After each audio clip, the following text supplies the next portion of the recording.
Manufacturers have been trying to replace laptops with phones for years, like over a decade. My first experience with the concept was with the Lumia 950, rest in peace, so long ago. Now, even today, it continues to happen, and for good reason. It's made more and more sense as phones have gotten more and more powerful, and what you are capable of doing has gotten more and more robust. But even today, the average person either does not use a laptop because they use an iPad, or they continue to hang on to their laptop for dear life. Now, we'll see whether that continues in the future, but today I'm going to be checking out a potential solution if you are looking to replace your laptop altogether.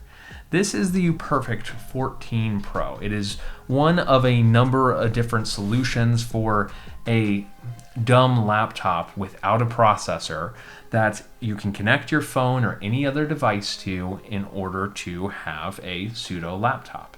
I've been testing it for the last couple months, and I've been very impressed for what is my first experience of this type of machine. All in all, this is an incredible device, but it has some pretty substantial shortcomings that I'd love to talk about. This is InnoIso, and this is the UPERFECT 14 Pro review. The UPERFECT 14 Pro lands in a familiar territory in terms of design. It's akin to your average mid-range Chromebook. Crafted from aluminum, it feels sturdy enough, but doesn't quite hit the mark of premium. Its design is quite minimalist, almost to a fault.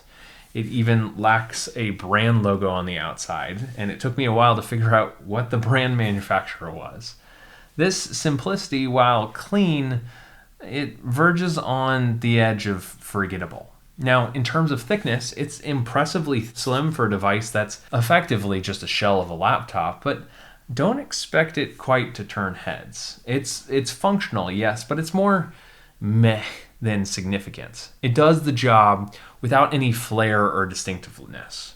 It's worth mentioning that in addition to the primary USB-C port for charging, it also has a dedicated mini HDMI in, which I don't know if I'd use because this is a very delicate port.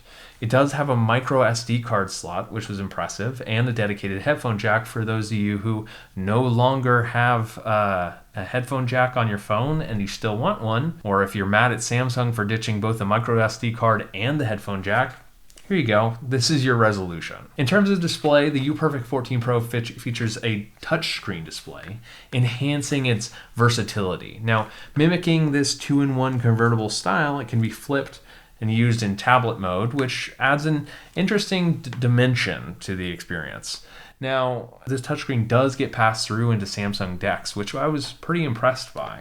The display boasts a pretty standard 1080p 16:9 resolution, akin to what you'd find in most mid-range Dell laptops. The touchscreen responsiveness is pretty decent, allowing for a relatively smooth interaction in a couple different modes. In terms of brightness, the screen is sufficiently bright for most settings. However, its glossy finish does introduce a fair amount of reflectivity you should consider in brightly lit environments. Now, while not breaking any new ground in terms of display technology, it delivers a reliable and functional experience suitable for work or play. Now, watching videos on the 14-inch display was pretty enjoyable, as long as you have a decent pair of speakers. The speakers on this are just disappointing, and they might as well not be there because I found that my phone speakers happen to work better in most cases. When it comes to the keyboard on the UPERFECT laptop dock, it's relatively standard affair for a 14-inch device. The layout adheres to a familiar pattern, with one additional function row being on the right side, kind of like a HP Spectre 14-inch, I think, where you have home and page up and page down keys along with the delete key on the right side, which I've always not really gotten used to. For the example, I'm used to having the enter key on the far right, so sometimes it's a little bit confusing for my memory, my muscle memory. The good news is, outside of that, the layout is relatively easy to adapt, and it feels generally comfortable for most typing sessions. The spacing is quite good, and the presence of the extra keys can actually be handy, but the key quality does leave something to be desired. The keys just feel a little bit on the plasticky side, which just, detracts from my overall impression. On the plus side, the key travel is decent enough to provide a comfortable typing experience for prolonged periods. So while I might not be a fan of the visual design, I can't deny the actual functionality. Now, I will say the keys are backlit, which is more than a lot of low-end Chromebooks can say, but the backlights are pretty much on the dim side, and it's only for when you're in complete darkness, for example. Now, if there's one aspect the UPERFECT 14 Pro stumbles, it's in the trackpad. This is arguably one of its most significant shortcomings, and it leaves a lot to be desired. Now, I'll give a nod to the fact that it is a bit challenging to pinpoint whether the bad experience stems from my experience with Samsung DeX or the trackpad itself, but generally my impression is less than stellar. My primary issue with it is the plasticky feel and the quality of the click. The click action feels remarkably short, lacking the kind of satisfying throw that one would expect from a good trackpad. While it's not terrible in terms of click distribution, there is some semblance of consistency. The click depth is really shallow throughout. The redeeming quality, or factor, if any, is that the upper right half of the trackpad tends to be more clickable than the rest, but this doesn't really compensate from the other overall poor experience. Now, one thing that does make the poor trackpad better is the touchscreen, which generally passes through the DeX or Windows quite well. I generally think touchscreen should be the norm on every single laptop style device. Apple.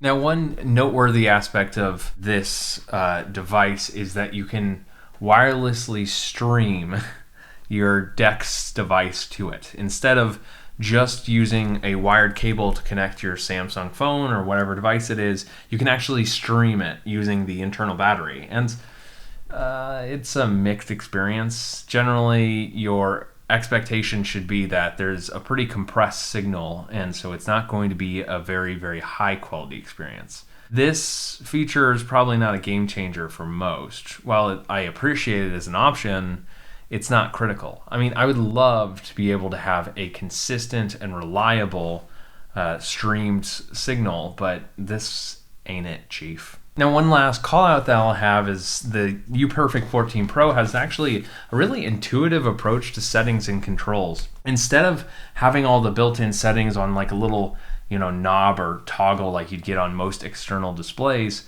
there's a dedicated on-screen interface that you can access by just swiping two fingers in the bottom left corner, which I didn't find accidentally triggered at any point, but instead you can just use touchscreen controls to change the brightness, swap between display inputs, or anything like that, which I was pretty impressed by. Overall, my general experience on the UPERFECT 14 Pro falls into the good category. It is a capable and functional machine, particularly well suited to DeX. And while it doesn't exude a premium vibe, it offers a solid solution for those looking to enhance their DeX experience. It's not cheap, coming in at over several $100s, and you can probably get a mid-range Chromebook for the same price. But if for whatever reason you want everything to come from your phone, then it's a decent option. I still have to test other devices like this, and I'm curious to see how they'll compare. But I found this was impressive for my first foray into this external laptop without a processor experience. Even if you're not using it as an external monitor for your Samsung device, you can also just plug in a Thunderbolt cable to your laptop and get an external display, 1080p external display, with an optional touch input. So even for that, that's a pretty good additional feature that anyone could make use out of. Thank you for watching InnoIso. I hope you like this quick review of the UPERFECT 14 Pro. If you did, be sure to let me know down in the comments, and I will catch you in the next one. See ya.